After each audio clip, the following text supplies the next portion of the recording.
Hi అందరికీ hi friends. నేను ఈరోజు మేతి కాజు పలావ్ చేస్తున్నాను. చాలా తక్కువ ఇంగ్రీడియంట్స్తో. అది రైస్ కుక్కర్లో చేస్తున్నాను ఫ్రెండ్స్. రైస్ కుక్కర్ అయితే చాలా మేలు, దాంట్లో అన్నం కూడా బాగా అవుతుంది. అందుకే నేను రైస్ కుక్కర్లో చేస్తున్నాను. హోల్ గరం మసాలా, ఆనియన్, పచ్చిమిర్చి కొంచెం ఫ్రై అయిన తర్వాత అందులోకి గోడంబి, అదేనండి కాజు గుప్పెడు వేసినాను. తర్వాత కొంచెము మెంతికూర, 4 కట్టలు మెంతికూర బాగా క్లీన్ చేసి 2-3 సార్లు కడుక్కోవాలి ఫ్రెండ్స్, లేదంటే దాంట్లో మట్టి ఉంటుంది.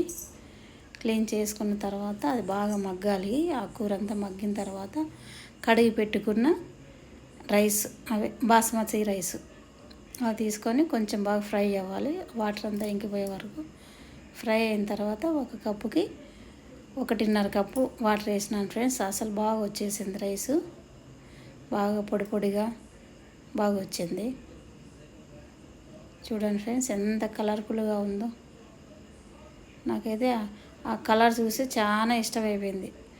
గ్రీన్ అయిపోయింది రైస్ అంతా. చూడండి ఫ్రెండ్స్ ఎంత కలర్ఫుల్గా ఉందో.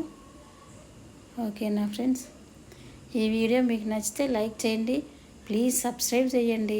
ఓకేనా friends, please subscribe and like. ఓకేనా ఫ్రెండ్స్, బాయ్.